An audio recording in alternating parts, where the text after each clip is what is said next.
Welcome to the ADHC Talks podcast, produced by the Alabama Digital Humanities Center at the University of Alabama Libraries. I'm your host, Sara Whitver. This video podcast documents digital humanities research through semi-structured conversations with DH scholars and practitioners. We record 4 episodes each semester, caption them, and publish them on YouTube. Our guest today is Dr. Jennifer Feltman. Jennifer is Associate Professor of Medieval Art and Architecture. Her research focuses on the design, interpretation, and preservation of Gothic sculpture. She is directing Notre Dame in Color, which is hosted by the Alabama Digital Humanities Center. Notre Dame in Color investigates, documents, and virtually recreates the vibrantly painted sculptures of the Gothic Cathedral of Paris. This project has received funding from the FACE Foundation, Transatlantic Research Partnership, a program of the French Embassy in the United States, the NEH, and the UA Collaborative Arts Initiative. Jennifer, I am so excited to have you today. During our podcast, I'm going to be asking you a set of questions, which I already shared with you, and they are just supposed to be conversation starters, so we're welcome to meander away from them, and I've invited you to share anything visually that you would like to as well. So I'm going to ask my first question, and this is always my favorite question. Can you tell me about your research? And specifically, I'm always interested in hearing what makes you feel nerdy and excited. Well, thank you, Sara, for inviting me to be involved with the podcast. And thank you also for the collaborations with the Alabama Digital Humanities Center, which is also an important partner in our grant project. And without a place for these things to live and for others to find them, it's an incredibly important part. So thank you for all of that. Absolutely. What makes me feel nerdy? Buildings. For me, buildings are, also sci-fi, but buildings are in some sense like sci-fi. They allow us to have time travel. And what I mean by that is when we study a monument, it is not just the thing in front of us, but it's a thing that's accrued over many years over time. And so to understand a Gothic cathedral, you also have to understand what happened in the 16th century, what happened in the 19th century, or what happened in periods where we didn't even realize they had done something. But lo and behold, as you study it firsthand, there are material clues in the building. So those kinds of things interest me. My background, I began my undergraduate studies in engineering primarily because I came from a family, for various reasons. I had aptitude in arts and sciences. I was just interested in lots of different things, but my family did not go to college, and engineering was an opportunity for me to have a productive income. And so what did I do? I decided to get a degree in interior design, actually, that sort of was a compromise. I could still do the professional degree, learn visual skills, and actually I learned CAD and worked with an architectural firm in an internship. And I also did my coursework in art history. And really, that's what made me fall in love with the subject matter. I also like theology and trying to understand how people understand their position in the world and their relationship to all sorts of ways of making meaning. And the visual arts are a huge part of that. So for me, it totally makes sense to work on a Gothic cathedral because you have a monument that's created over many periods of time. You have, I also care about three-dimensional experience. The interior design degree really helped me to learn that more deeply about how a human feels and is shaped by the environment in which they inhabit. I'm already sensitive to that myself. If you put me in a restaurant and the lighting's not right, I'm not happy. But in any case, the Gothic cathedral is a space that's made to affect a certain type of feeling. And so what the Notre Dame in Color project really does, for me at least, is allow me to go back to some of my original interest in technology, in how buildings shape our experience, and in thinking about what current technologies might help me translate that experience to other scholars, and then also to students in the classroom or to the broader community beyond. Mm-hmm. One of the problems we have with architecture in general, and one of the reasons I think that students might find it boring initially if they aren't immediately drawn to it, is that the way we represent it in a classroom is boring. And it's two-dimensional floor plans, two-dimensional images of three-dimensional things, not experienced on the scale that is we actually experience them. So how can one do that? My other project that I got involved with prior to this used virtual reality, or VR, to create a one-to-one real-life scale experience of the Cathedral of Reims, or Reims, as the British call it, in the Champagne region, or Champagne region of France. Mm-hmm. It's amazing how different it is to be inside of a thing than to just look at it represented. So I really feel strongly about when we teach things like architecture, the problem is the limits of the technology, the tools we've been using. But now we're at a place where existing technologies and emerging technologies are making that kind of experience possible. Yeah. So yeah, I mean, that's a kind of beginning point. I also fundamentally do not make a distinction, I mean, between realms of knowledge of the arts and sciences. Everything is, as the medieval people would call it, scientia, knowledge. They're just different methodologies of pursuing that knowledge, and also often institutional boundaries of sharing that knowledge that make interdisciplinary work challenging. Yeah. But ultimately, my work is interdisciplinary. In order to study something like a cathedral, it could not have been built by one single discipline. It required people from multiple disciplines, and also clergy. So you have all the things that interest me are already involved in the creation: theology, intellectual culture, actual boots on the ground, touching stones, cutting them out of the quarries, all of the physical labor, the engineering aspects.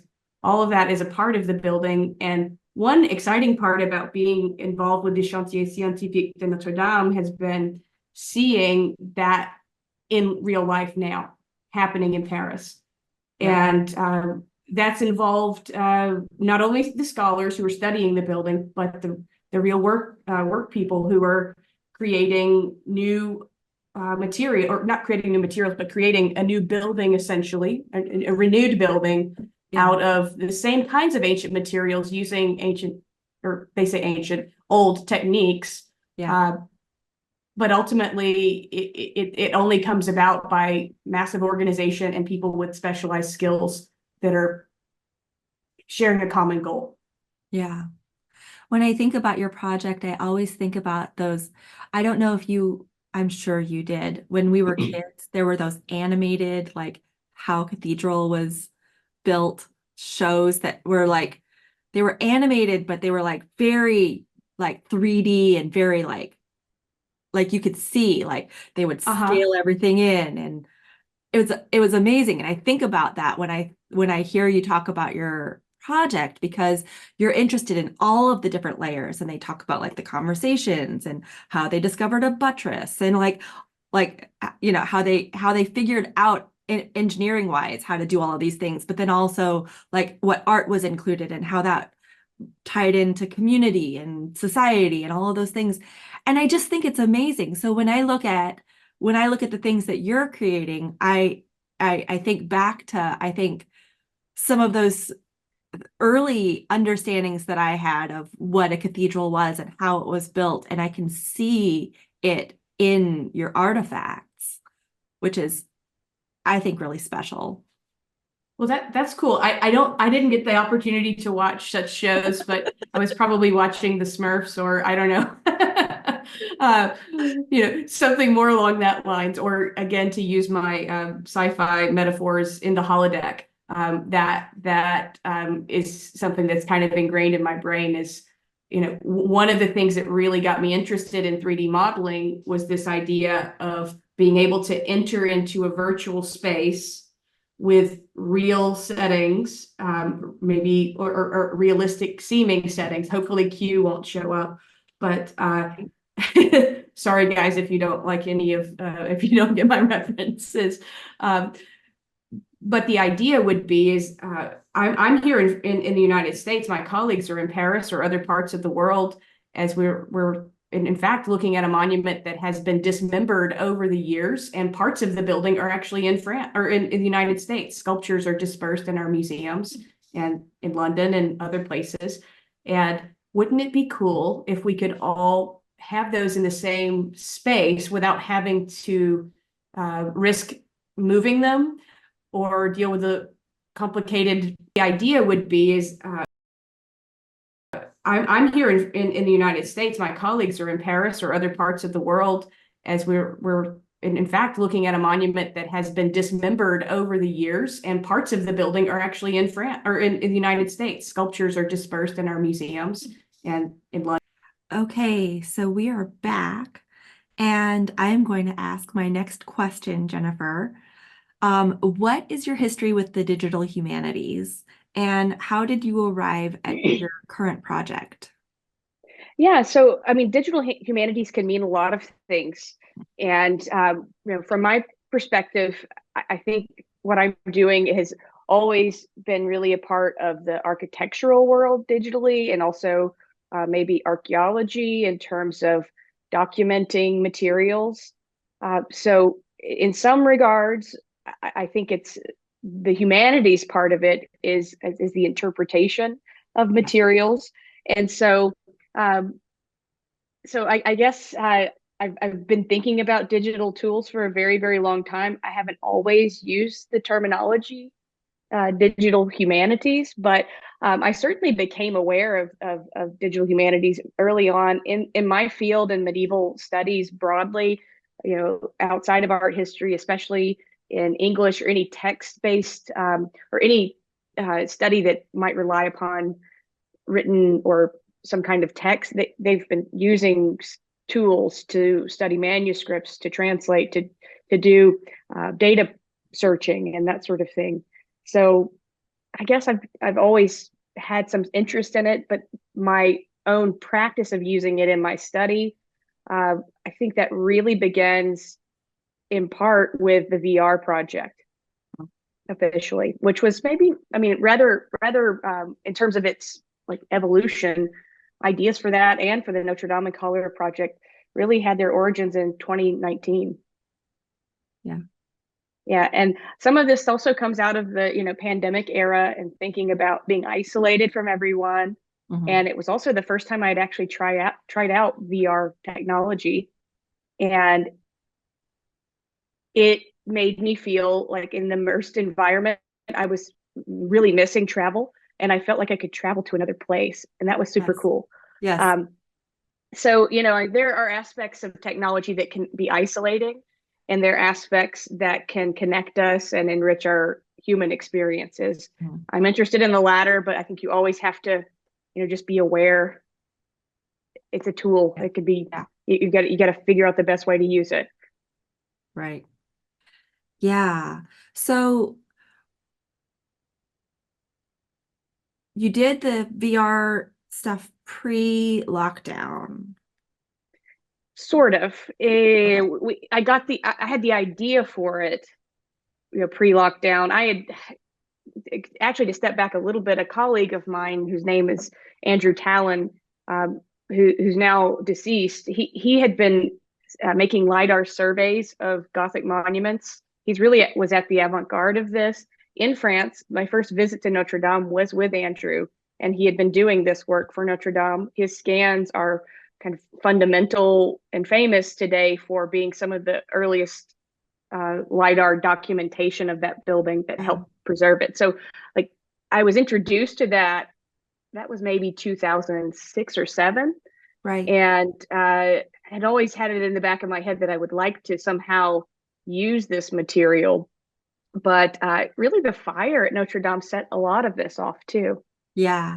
I'd also had a baby, and I was, sleep deprived, and uh, she was brand new, maybe 4 or 5 months old when that happened. And just, Yeah.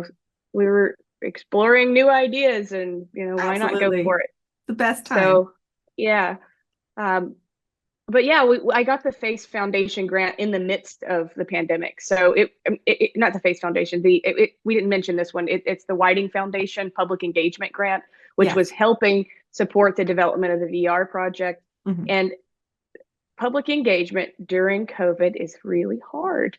Uh, and that was interesting. But basically, I was able to develop that.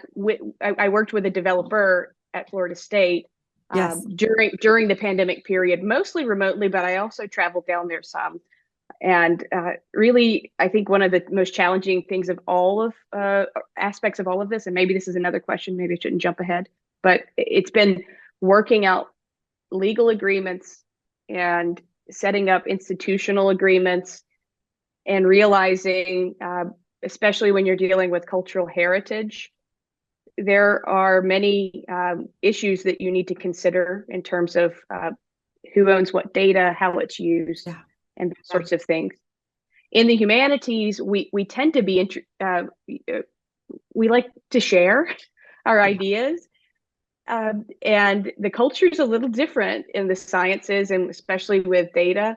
There is a culture of sharing, but usually that's through publication Right. or some formal distribution. And so there are just lots of I's to dot and T's to cross, as you're going through that process. And UA has helped with that. We have an office that really assists with those kinds of issues. But I don't know if I'm going astray a little bit, but No, that's fine. yeah.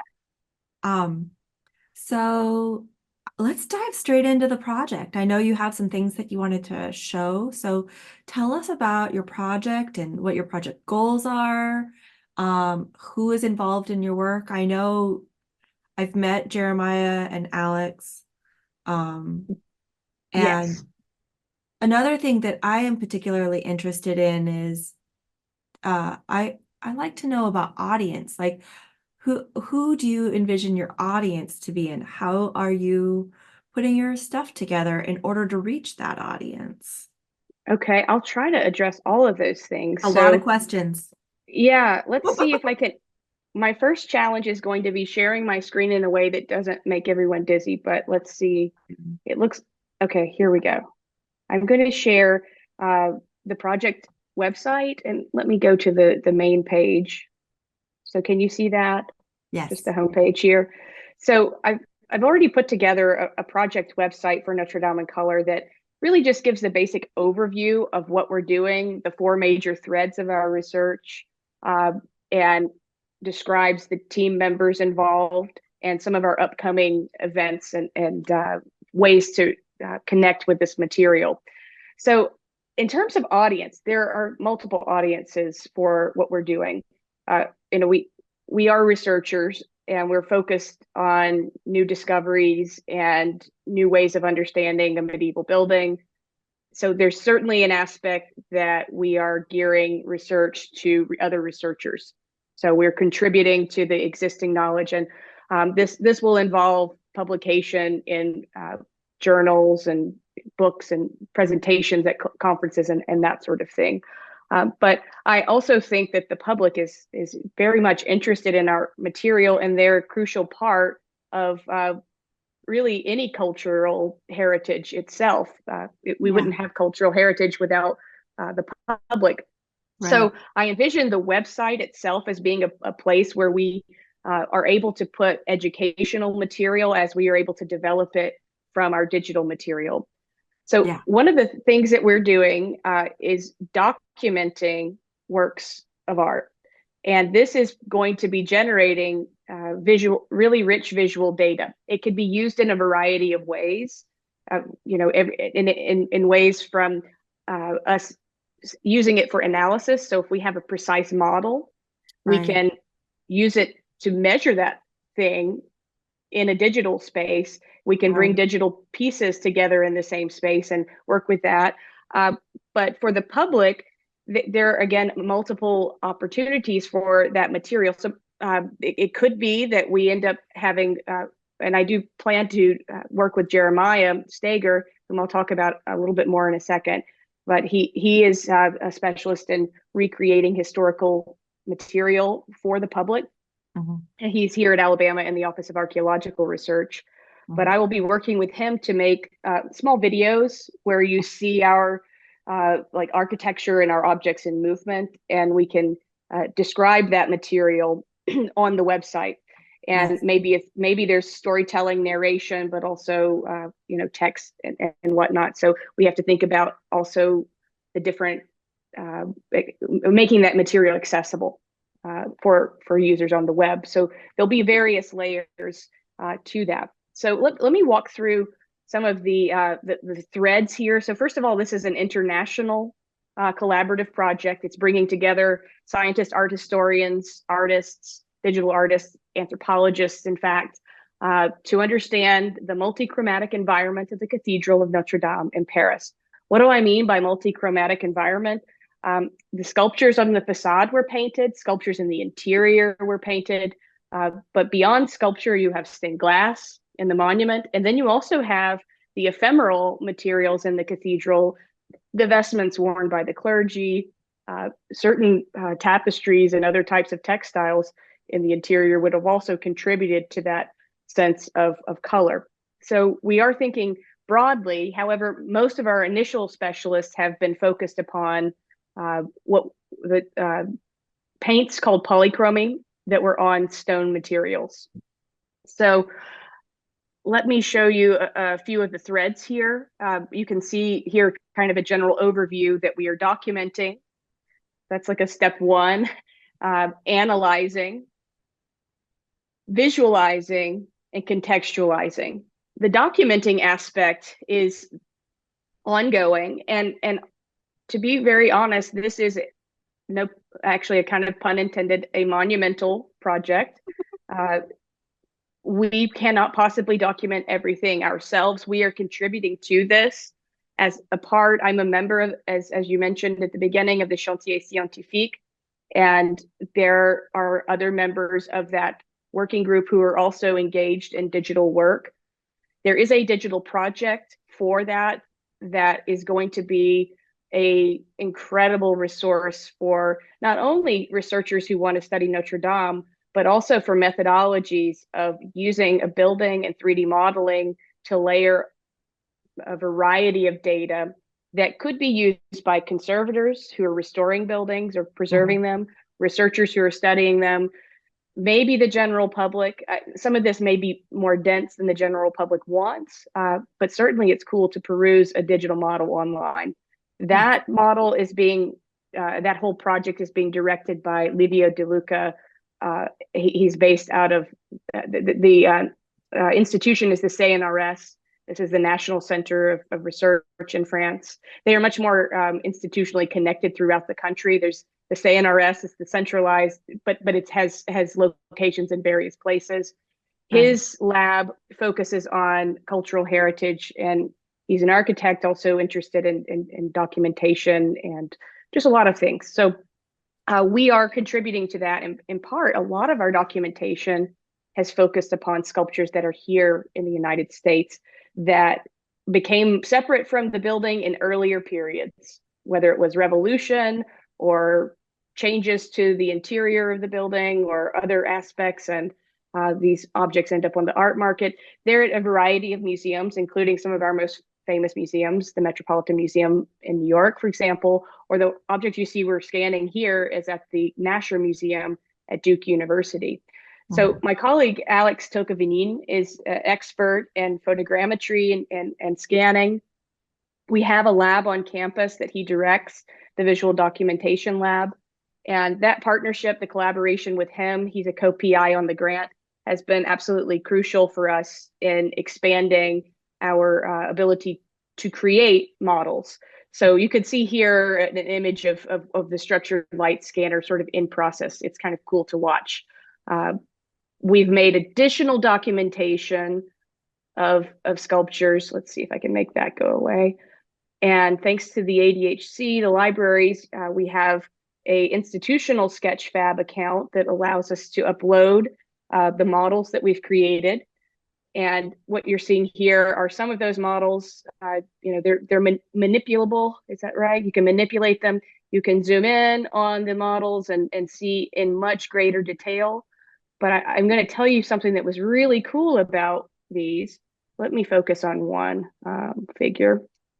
So this figure is a head of the Virgin Mary, probably one of the funniest looking heads of a Virgin Mary you've maybe seen before. She has a rather curious smile on her face. We have known in the scholarship for many years that this particular head belongs to a cathedral in France, not in Paris, but in Chartres. It's from the choir screen of the Cathedral of Chartres, and a scholar, Léon Précieux, figured this out in the 1970s. And the way he was able to match this head to the choir screen was by having the museum at Duke make a plaster cast of it and mail that plaster cast to France. And then he went and put it on the cultural heritage folks put it on to the real thing. And the style is very curious too, and it fits with that material. What was really interesting, though, was this past October, I was in Chartres. They've recently restored cleaned and reinstalled their choir screen sculptures in the cathedral. That exhibit opens in this February on the 2nd. And I was able to take this head on my phone and hold it in front of the sculptures and look at it as a 3D thing in relationship to the real objects. And as a kind of research tool, having this cadre of, or cache of digital heads has actually proved to be quite useful already. Yeah. So anyhow, that was kind of cool. And I think what we're doing with the modeling part is really extending what the French had already done with plaster casts in the 19th century and the 20th century. It's just the next logical expansion of that. So in documenting, we are making models, and we will populate those models on the Sketchfab site as they are produced. We also have to work out agreements, individually with museums on sharing them. So thanks to the museum at Duke University, we have quite a few that are available to look at now. Mm-hmm. And again, you can look through the materials here at many of the other heads. Some of them clearly belong to Notre Dame that we've scanned. Some of the others are in question, or there's a question about where they originally would have been in the cathedral. So having these models also allows us to investigate those kinds of questions. Yeah. And in addition to documenting, analyzing is a part of this. The color aspect really is heavily dependent upon chemists, as it turns out, because when we look at the facade of Notre Dame, I've known that these sculptures were painted, for more than a decade or so, because I've been photographing them. I have really high resolution images. I can see traces of paint. But just because you see a red pigment on the surface doesn't mean that that's the paint that it was there in 1300. It could be a repainting. It could be an underpainting. There are just many aspects that you can't know without having scientific analysis. My colleague, Stephanie Duchesne, who actually came to UA last October and spoke for CARI, the Collaborative Arts Initiative, her specialty is in analyzing these materials. There's a lab in France, LMRH in English, LMRH, the Laboratoire de Recherche des Monuments Historiques, is the national lab of the French monuments. And since the early 1970s, they have applied material science to the study of monuments. So they have a division that focuses on paints, a division that focuses on stone, wood. It's all divided by materials. Interestingly, the Chantier Scientifique that I'm a part of has also followed that same division. So I'm in the group called Decor, and we're primarily focused on the paints. So there's another group that focuses on stone materials. Yeah. What you're seeing here is one of the images she's given me permission to include on our website. and it is under a microscope. Basically, we're talking about like a grain of sand. And there's something kind of like, there's like a universe in this grain of sand, because it gives us here, when she mounts it precisely in the slide, a view of the stratigraphy or layers of paint that were applied to the building.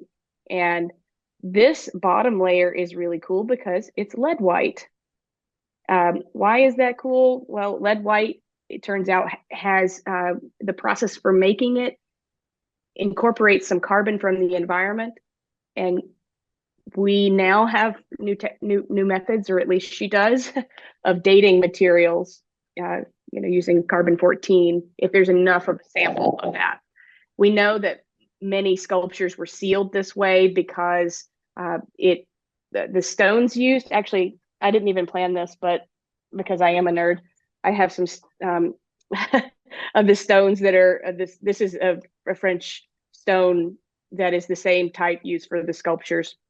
You can even see the 45 million year old fossil right in there. So this is called Liège de Paris. It's a very dense stone. It's great for sculpture because when it rains on it, it's not porous. Building stones are a little bit more porous. They're almost chalky, and they absorb the water and would erode over time. When you see a heavily eroded sculpture, it's because they use less finely grained stone. In any case, you still have these little holes that need to be filled. Lead white does that. It seals it, so it has a function.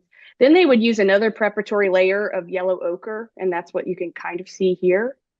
And then above that, on this piece, it's from one of the sculptures that we're working on visually recreating, and Jeremiah Steger has been involved with this with me. On this piece, we see carbon black, and above that, azurite. And guess what? I also have azurite. You just happen to be in my little study here. This is azurite. Again, I'm sorry it's so dark here. Azurite. I'm not sure if we can see that. I don't have a view of you. Oh, okay. You don't have a view of me. Okay, let me stop. Let me undo my share for just a second so you can see my materials, because I think materials are a huge part of this. Can you see it now? Yes. Okay. This is azurite. I'm sorry there's this background light behind it. Maybe I can stop it. Azurite occurs also with malachite. So the little bits of green are the malachite. Yeah. Both are used on medieval sculptures. This is the stone that I was blabbing about, the Liège Parisien. And you can see maybe the little bitty fossil in it.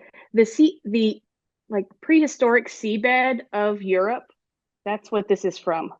Under the ground in Paris. And then this is the more porous stone. Okay. So I'll go back to my share, I think. Thank you for showing us those. Oh, no worries. Again, you asked me to geek out, so I like that. You got it. It's so good. So anyhow, the analysis is happening in the laboratory, and Stephanie is doing this. It's also part of her dissertation work, so she'll publish some material on it. But if we're going to recreate what's there, we need to know what's actually there. And so it turns out that making a digital pigment is different than making, obviously, a actual pigment. And so I've been working with painters who study the ancient materials, or again, I keep using the word ancient because that's the way the French say old, the old materials for creating pigments. Mm-hmm. I hired a restoratrice who made for me, the reason I have these stones, made for me a layered plaque with these, using the evidence from this particular slide. Yeah. And back in October, made photography of it, and Jeremiah is using my digital photography of the analog thing to kind of create a method for making stones look the way they actually look. It's a challenging technique. So this is another kind of branch of our research. All right, which is what the visualizing part is about here. And you can see here, this, Jeremiah and Alex were with me, and Stephanie is over here on the right at the LMRH, December in 2022. We were just meeting her, they were meeting her for the first time at that point. And we were also taking photographs of a test plaque they had done at the LMRH, just to kind of get a sense of the different ways that we might think about pigments and so forth. So our visualizing aspect is involving taking our 3D models and documenting on them locations of pigments. So there's a kind of preservation aspect of, we know what's there and we're only going to show you that. And then there's an experimental archaeological part where we're going to attempt to recreate what something may have appeared like. That area, I'm less confident of doing the whole thing, or there are some concerns of presenting an entire visualization and the public thinking, okay, that's it, that's what it looked like. There are gaps of knowledge. So we just have to be really clear that we can say this is a hypothesis. Right. It's editable in the future, but that's in part what we're doing with the visualization aspect. And we hope it will produce some rich materials that can be used in other ways. These can obviously, as 3D models, also become a part of a VR experience. Right. And, there will be possibilities for the use of this material in the future, I hope, at least. And then the other track that's really crucial to the NEH project is the contextualization track, and which is really in part my jam, and then also that of other humanities scholars who look at, what do people really think about color in this period? How do they understand it? How do they interpret it? And it turns out it does involve some theology. And at UA, we happen to have someone who is a specialist in the music of Paris from the same time that the sculptures were made. Her name is Jennifer Rose Burnett, and she's also the director of the Learning Commons at UA. And she's a collaborator on the grant. We'll travel to Paris this coming summer together to study this material in a collaborative way. And here you're seeing one of the manuscripts that shows the Parisian organum, which I've heard her sing. And that's a whole other aspect to this as well, is that, color is not only seen, but it's heard when the words are sung. So she's looking at color terminology as well. So you have several layers, again, no pun intended or maybe intended, of color here. You have the pigments that are used in the manuscripts. You have this chants that are sung. Obviously, the words are not here, just the notation, how one would move through this really beautiful chant. And then also literally the words within it that at times reference color. Now, it's not a profuse reference, but when it appears, it seems to be very salient or dense in its meaning. So that, those are various aspects. We will want to integrate these more richly together in the digital project.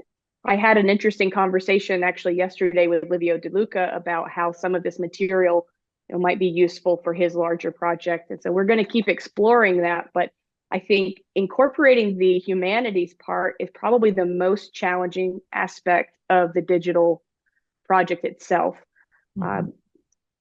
But, at some point, it's important for us to have texts as we think about how texts are being searched today, AI, and all sorts of things. We need to have digital versions so that we get this greater sense of the whole. So that's just a general overview. I think I could just point this out really quickly if people are interested. The various team members are here. We all put our younger, thinner versions of ourselves on the internet.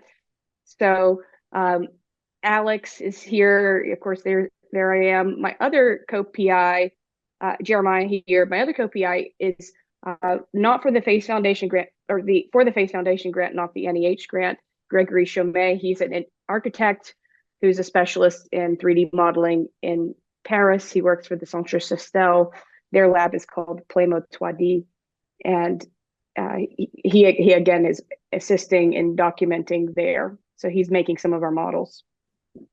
And then Jennifer Rose Burnett is here, Stephanie Duchesne. Two other colleagues who are participating are art historians, Iliana Krasarska and Marcus Schlicht, both in Paris, but one in Paris. I'm sorry, both in France, but one in Paris and one in Bordeaux. So they'll all be presenting with me and with Jeremiah at the International Congress of Medieval Studies this coming May. And so literally the first part of my year has been trying to figure out how to book all of their flights. My colleague there, Gregory, was working on the French aspect, but we have some funding from the FACE Foundation to bring them to the U.S., and it will be the first time some of this material has been presented in the United States. Wow. And so I will be editing a book called Notre Dame in Color, The Art and Science of Medieval Polychromy, and it will include the essays from our sessions here. In addition, we'll probably include some ones that could not actually physically come. Yeah. But you can see here that the polls or the themes are aesthetics and meaning of color, scientific analysis of color, technologies to visualize color, and then we have a roundtable discussion. So really kind of bringing together all of those aspects. I also wanted to include graduate students that are in the field of medieval art. We currently do not have a PhD program here at UA, but through a Vista association that I belong to, I have a connection to a wider network. And so two PhD students, Gabby Chitwood, I'm actually on her thesis committee, or her dissertation committee at Oregon, are going to preside, and then Tanya Kolarek at Wisconsin-Madison. Speaking of graduate student, though, we will be bringing on a graduate student to this project. And so just next week, we'll start reviewing those applications, but the NEH grant did provide funding for a graduate student to work as a research assistant on the project for 2 years. Nice. And this will be the first time we've done an interdisciplinary degree in my department, and I believe maybe in anthropology, but I may be incorrect there. It's a collaboration with anthropology. So Alex and I will co-direct this student, and they would take coursework in art history, in anthropology, and then also in digital art. Alex is also a specialist in the meanings of color, but in the Mayan world. And so there's some interesting opportunities, I think, for cross-cultural work, depending upon what the applicant pool really looks like. So that's a lot. It's so wonderful. All right, I'm going to try to stop sharing, but okay. I don't know if I can. Where's the button? It's asking me to share something else. I don't want to. Did it stop yet? No.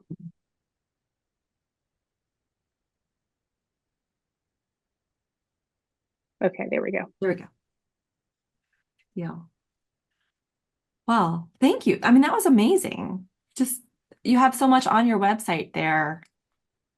And I am going to go ahead and put the link to it. Yeah, thanks to it's housed through the ADHC through it's a WordPress site. So yeah, it's lovely. And I love how, everything is organized. It's so user friendly. I wanted it to be simple to use and somewhat as visually compelling as I'm able to make it. Yes. under a short deadline. So. I'm gonna make sure that is in the caption when we post it on YouTube and on the website, so that people. Okay, great. It. Yeah. So I know they're still working on transferring the like NotreDameInColor.org to the ADHC URL, but if they ever get that sorted out, it's just easier to remember. But is it not? It redirects. I've got that set up, and I did that through our domain service, I believe. Okay. I don't know. You always see after you type it in ADHC. Yeah. So I don't know if there's a way to. That's a library tech question. Yeah, I have noticed that with a couple of the sites, because most of our sites have custom URLs. So that's something that I'm gonna. Is it Bob? Yeah, I'm gonna ask Bob about that.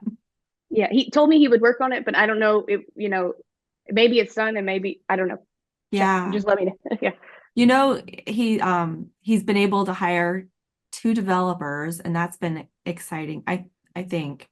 Okay, that's cool. That's good, because we had 3 positions open, and then Zoom always does that. I try to turn them off and they just I thought there was somebody out there. And then we have the web librarian position that we're interviewing for right now. So hopefully, by the end of the semester, I have my fingers crossed that maybe he'll be fully staffed. Okay, that's great. Yeah, it's gonna be amazing. Well, exciting. I have one last question, and that is sort of a what next? So, what are your aspirations from this point forward, and what kinds of other things do you think you'll be involved in? What are the other things that are starting to brew? Well, I mean, I think that we're just really getting started on this, honestly. It's like the kind of tip of the iceberg. I am continuing to set up agreements with other museums. So there are a couple that are in progress. And so once those are together, we'll be able to talk a little bit more about them. But it just basically, there's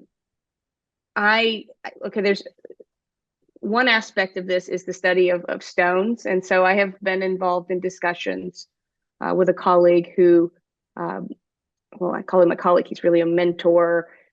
He was crucial in developing a project called the Limestone Provenance Project out of the Met.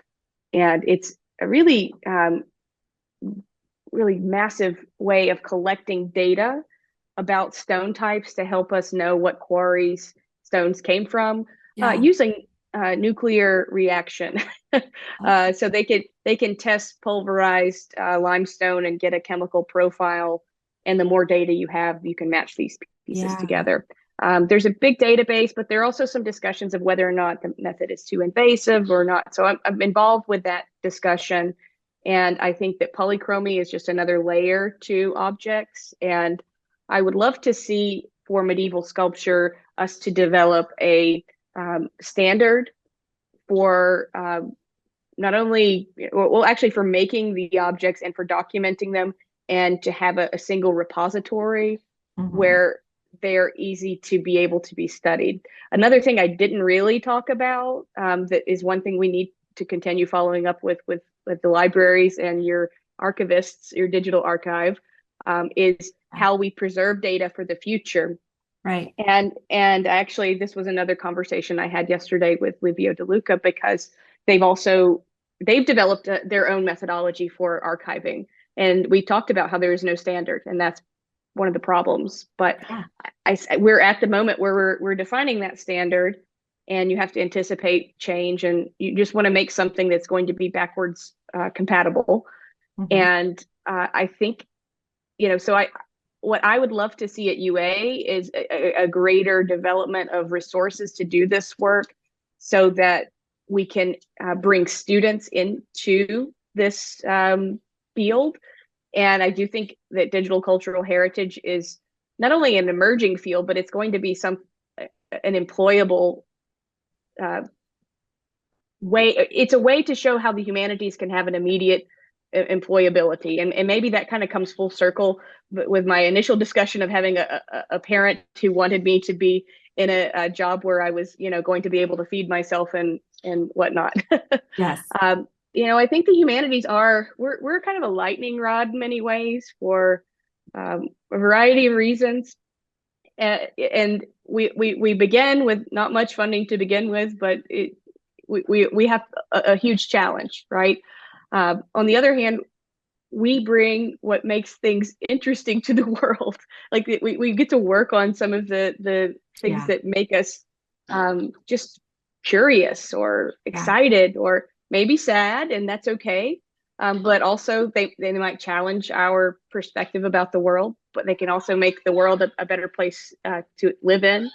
And I think there's a way to talk about humanities research in relationship to practical applications in the wider public that helps us, frankly, politically, to be seen as a viable field.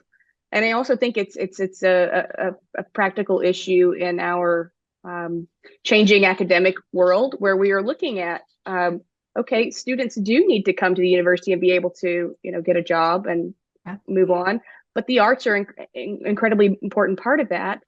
So how can we do that? Well, interestingly, it's going to be more possible at UA with the new core for students to get a double major and to work across disciplines. So I could see someone, interested in chemistry, like studying paints and pigments, like they do a degree in chemistry and a degree in art history, and that would be a track to being in conservation studies. Absolutely. So I just think I'm interested in those kind of outcomes. I don't have much power to make them happen. And I know I'm being recorded here, but I'm just saying that those are the kinds of things I care about. And I do think that this institution cares about them as well. And there has been a great deal of support. Carrie is a good example of that. And we're all just trying our best to also be what the R1 standard is supposed to be at the university, and to still involve students in that process. So we're not entirely researchers, but we're researchers and mentors for students to help them find their path. Yes. So yes, maybe that's more than you wanted. often students don't know what the possibilities are until they see them, right? So there might be that chemistry major who really wants to do the art history, but doesn't even understand. I often bump into undergraduates and they have chosen their major and then they describe other things as, oh, well, I'm not good at that, or I don't know anything about that. And coming to college is an opportunity to explore those things. And everybody says that they're not good at writing, and everyone has to do writing. It's a thing. Yeah, well, they're all skills you can learn. I mean, I learned photogrammetry. It's just a learnable skill. It's like once you, and then as we began this discussion, I work with a French tutor who helps me with my language skills. Yes. And on the other hand, you can't know everything. And so I think one of the valuable things I've learned as a scholar in the medieval field is it's important to know people who know things outside of your field, and to have a relationship with them where they're willing to share, their perspective, or help you with a translation in Latin, or, whatever the thing might be. So, but what I would say to students is the most important thing to do is talk to your faculty advisors and get to know the people who are doing the things you think you want to do, and take advantage of the time at the university to make those connections. Because it's those networks that they have that will, make the network for you, will help that network begin to be developed. Yeah. Well, this has been so amazing. And you're so generous with your time. You're always so generous whenever I call. Well, thank you, Sarah. I hope it's useful for people out there in the world, and that today people stay relatively safe. I'm glad that my iPhone, I charged it up just in case. So I'm glad I was able to jump on. You just pulled that out so fast, and I appreciate that so much, because otherwise we would not have been able to move forward. So thank you. It's been very enjoyable. Thank you for being so generous with your time and talking with me today. And I want to thank any of our audience that tunes in after this is recorded. As a reminder to anyone who is listening, our next ADHC video podcast will be on February 9th, and we're going to be talking to Jenny Shaw about the University of Alabama's digital project, The History of Enslaved People at UA, which is going to be launching next month, and we're very excited to see that happen. So once again, Jennifer, thank you so much for spending your time with us, and that concludes our podcast episode. All right, thank you. This episode of ADHC Talks has been brought to you from the campus of the University of Alabama. This is Sara Whitver. Join us again next time to hear more about DH folks and their super cool projects. Goodbye!